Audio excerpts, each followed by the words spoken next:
এমন একটা জিনিস নিয়ে এসেছি তোমাদের কাছে সকাল বিকাল চায়ের সাথে খাওয়ার জন্য, নতুন ধরনের একরকম নিমকি। এই নিমকিগুলো তো আমি আজকে তৈরি করব বাড়িতে। আর এই নিমকিগুলোকে আজকে আমি যে বাড়িতে কিভাবে তৈরি করব সেটাই তোমরা প্রথম থেকে শেষ পর্যন্ত পুরো ভিডিওটাকে দেখতে থাকো। আজকে এক নতুন ধরনের নিমকি আমি কিভাবে বাড়িতে তৈরি করব, তা আবার চা কফির সাথে খাওয়ার জন্য। এখানে আমি 1 বাটির মতন ময়দা নিয়ে নেবো। ছোটো বাটির 1 বাটি ময়দা নিয়েছি। অল্প একটু দেবো, দেখো লবণ হাতের মধ্যেই নিয়ে নিয়েছি, অল্প একটু লবণ দিয়ে দেবো। আর দিয়ে দেবো অল্প করে একটুখানি এখানে আমি কালো জিরে, আর এখানে দেবো ঘিটা দিয়ে আজকে ময়ম করব। ঘিটা দিয়ে তোমরা কিন্তু সাদা তেল দিয়ে ময়মটা করতে পারো, কিন্তু ঘিটা দিয়ে ময়ম করলে না খুব সুন্দর ফ্লেভারটা আসে। তাই ঘিটা দিয়ে আমি আজকে ময়মটা করে নেবো। ময়ম করে নেওয়া হয়ে গেছে, সহজে হাতে মুঠো হয়ে যাচ্ছে। এবার মুঠো হয়ে আসলে ভাবে ময়ম করে নেওয়া হয়ে গেছে খুব সুন্দরভাবে। এবার আমি অল্প অল্প জল দিয়ে কিন্তু একটা শক্ত ডো মেখে নেবো, যেন নরম না হয়। শক্ত করে ডোটাকে কিন্তু মাখতে হবে। আমার দেখো এখন মেখে নেওয়া হয়ে গেছে, আর শক্ত করে ডোটা কিন্তু মেখে নিয়েছি আমি। এখন শক্ত হয়েছে ডোটা, যেরকম আমরা আটা লুচি বা পরোটার জন্য মাখি, তার থেকেও কিন্তু এই ডোটা একটু শক্ত করতে হবে। এবার মেখে নেওয়া হয়ে গেছে, এবার এই ডোটাকে আমি 10 মিনিটের মতো রেস্টে রেখে দেবো। আমি একটা ডোটাকে তো মেখে রেখে দিচ্ছি 10 মিনিটের মতন রেস্ট রেখে। এখানে একটা বাটির মধ্যে দেখো কিছুটা আবার ঘি নিয়ে নিয়েছি, বাটির মধ্যে। শুধু ঘি নিলে হবে না, এর মধ্যে আবার একটু ময়দাও নিয়ে নেবো আমি। এখানে 4 চামচের মতন ময়দা নিয়ে নেবো। 4 চামচ ময়দা নিয়ে ময়দাটার সাথে ঘিয়ের সাথে আমি ভালোভাবে একটা পাতলা ব্যাটার তৈরি করে নেবো। ব্যাটারটাকে আমি দেখো ভালোভাবে কিন্তু মিশিয়ে নিয়েছি, এখন মিশে গেছে। এই ব্যাটারটাকে আমি এবার এক সাইডে রেখে দেবো। ব্যাটারটা হতে হবে, ব্যাটারটা একদমই রেডি হয়ে গেছে। আর আমি দেখো যে ডোটাকে নিয়ে মেখে রেখে দিয়েছিলাম, সেই ডোটাকে আমি আরেকটুখানি কিচেন টেবিলের উপরে একটু নিয়ে একটুখানি মেখে নেবো হালকা করে। আরেকটুখানি হালকা করে মেখে নেওয়ার পরে এবার এটাকে আমি সমান ভাগে লেচি কেটে নেবো। কটা লেচি হবে সেটাই আমি দেখবো। আর লেচিগুলো কিন্তু বেশি বড় বড় করবো না, একটু মাঝারি টাইপের করব। দেখো আমার এখানে 5টা লেচি হয়েছে পুরো। এক কাপ বলছি কেন, 1 বাটি ময়দাতে 5টা লেচি হয়েছে। এই 5টা লেচিকে আমি এখন হাতের মধ্যে নিয়ে একটু গোল গোল করে নেবো। 5টা লেচির মধ্যে একটা লেচি আমি একটু গোল করে কিচেন টেবিলের উপরে নিয়ে নিয়েছি। এবার এর মধ্যে একটুখানি আমি ওই করবো, অল্প একটু ময়দা ছড়িয়ে দেবো। ছড়িয়ে দিয়ে একটা রুটি যেরকম বেলে পাতলা করে, কিন্তু আমি পাতলা করে এইটাকে বেলে নেবো রুটির মতন করে। নিমকি মধ্যে একটু কালো জিরে দিলে ভালো লাগে, তার জন্য কিন্তু আমি কালো জিরেই দিয়েছি। তোমরা জোয়ানও দিতে পারো এর মধ্যে, আবার কালো জিরেটা বাদও দিয়ে দিতে পারো। রুটিটা কিন্তু এখন আমার একদমই বেলা কমপ্লিট হয়ে গেছে। পাতলা করে রুটিটাকে আমি বেলে নিয়েছি, তোমাদের দেখাচ্ছি দেখো কিরকম পাতলা হয়েছে। এইভাবে পাতলা করে কিন্তু আরও 4টে লেচি কিন্তু আমি একই রকম করে বেলে নিয়েছি। বেলে নিয়ে এখন আমার হয়ে গেছে 4টে লেচি। এবার আমি কি করব দেখো, এই যে একটাকে আমি এইভাবে রেখে দিয়েছি, রেখে এখানে যে ব্যাটারটা করে নিয়েছিলাম এখান থেকে একটু হাতে চামচে করে নিয়ে হাত দিয়ে এইভাবে উপরে ভালো করে মাখিয়ে নেব। চারিদিকে কিন্তু ভালো করে মাখিয়ে নিতে হবে। একটু গাঢ় হয়ে গেছে, কিন্তু পাতলা হলে না মাখাতে বেশ সুবিধা হবে। আমার একটু গাঢ় হয়ে গেছে বলে মাখাতে অসুবিধা হচ্ছে। আর একটু ঘি আমি এর সাথে মাখিয়ে নেবো, তাহলে মাখাতে অসুবিধা হবে না। একটু পাতলা করে দিলাম। বললাম তো তোমাদের সাদা তেলও দিতে পারো, কিন্তু ঘিটা দিলে না ফ্লেভারটা এতটা সুন্দর আসবে কি বলবো তোমাদের। একটা দিয়ে লেয়ার দিয়ে দিলাম, দেওয়ার পরে আমি এটাকে আবার এর উপর দিয়ে বসিয়ে দেবো। এরপরে বসিয়ে দিয়ে আবারও এইভাবে কিন্তু আমি দিয়ে দেবো। আর এখানে যে 5টা রুটি করে রেখে দিচ্ছি, আমি 5টা রুটিকে কিন্তু আমি এইভাবে করেই করে নেব। 5টা রুটির মধ্যেই কিন্তু আমি এইভাবে পেতে লেয়ারগুলো দিয়ে নিয়েছি।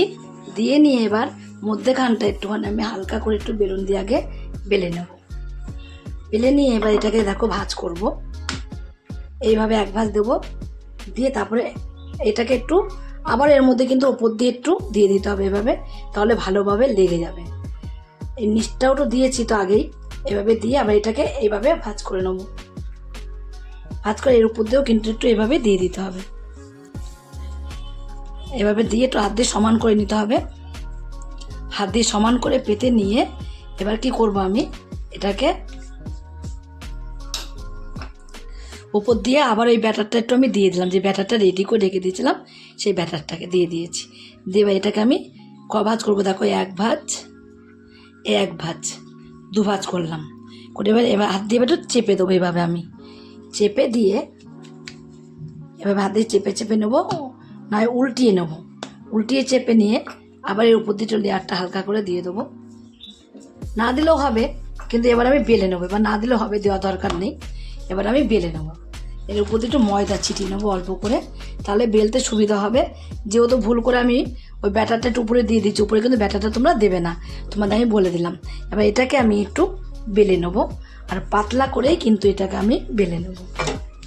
মতন করে বেলবো না, এটাকে বেলবো আমি একদম পুরো চৌকো করে, চৌকো শেপ দিয়ে নেবো। একটা চৌকো শেপে আনতেই হবে তোমাদের, এইভাবে যেই করে হোক না কেন চৌকো করে। তো পাতা ছিল, পেতে নিয়েছি আমি চৌকো করে, চৌকো শেপ চলেই আসবে বেলতে বেলতে। দেখো চৌকো শেপ কিন্তু চলে এসেছে।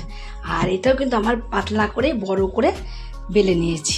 এটা আর আমি ছোট করব, বড় করব, আর বড় করব না, এইভাবেই থাকবে। এবার আমি এটাকে কি করব, লম্বা লম্বা করে ছোট ছোট করে কিন্তু আগে কেটে নেব। আর একটা কথা বলে দিই তোমাদের, তোমরা তো অনেক রকম নিমকি তৈরি করে খেয়েছো, কিন্তু এইভাবে কিন্তু নিমকি তৈরি করা হয়নি, আমারই হয়নি।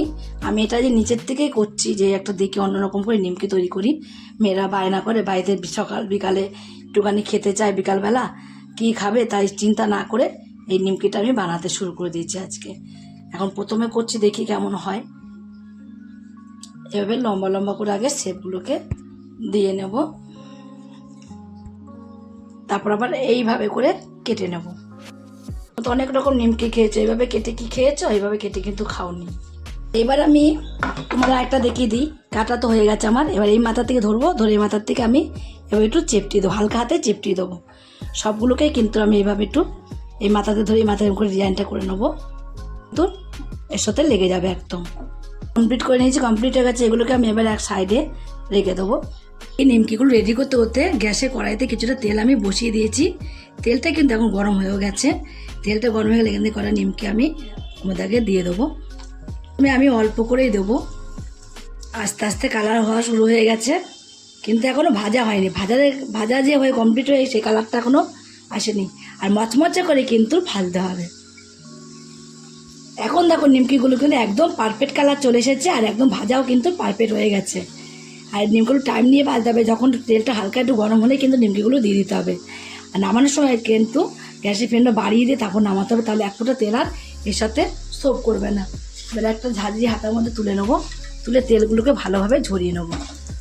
দেখো একটা নিত্য নতুন জিনিস, কতটা সুন্দর লাগবে খেতে। নিমকিগুলো দেখো ভেজে নেওয়া হয়ে গেছে। এবার নিমকিগুলোকে আমি সব তেলটাকে ভালোভাবে ঝরিয়ে নামিয়ে দেবো। নামিয়ে দিয়ে বাকি যেগুলো আছে সেগুলোকেও একই রকম করে আমি ভেজে নেবো। জন্য হলো বাড়িতে তৈরি করে খেয়ে দেখো কতটা সুন্দর হয়েছে। তোমাদের একটা নিমকি আমি গরম খুব ঠান্ডাটা দেখে দিচ্ছি, দেখো কতটা মচমচ হয়েছে। দেখো তোমরা একদিনের জন্য হলো বাড়িতে তৈরি করে খেয়ে দেখো, যদি ভালো লাগে নিমকিগুলো খেতে। আর তোমরা যদি ফেসবুক থেকে দেখো, ফেসবুকের পেজটি ফলো করে দেবে। যদি ইউটিউব থেকে দেখো, ইউটিউবের চ্যানেলটি সাবস্ক্রাইব করে দেবে। পাঁচ টাকা বেল আইকন এটা প্রেস করতে ভুলবে না, তাহলে নতুন নতুন রেসিপিগুলো কিন্তু তোমাদের কাছে তাড়াতাড়ি পৌঁছে যাবে। আর আমার চ্যানেলে কোনো বন্ধু হয়ে তারপর সাবস্ক্রাইব করেনি, প্লিজ সাবস্ক্রাইবটা করে দেবে। সবার আগে তোমাদের কাছে নোটিফিকেশন ঢুকে যাবে। ছোট্ট করে লাইক করো, কমেন্ট করো, অনেক অনেক শেয়ার করো। নমস্কার বন্ধুরা, দেখা হবে আবার পরের রেসিপিতে।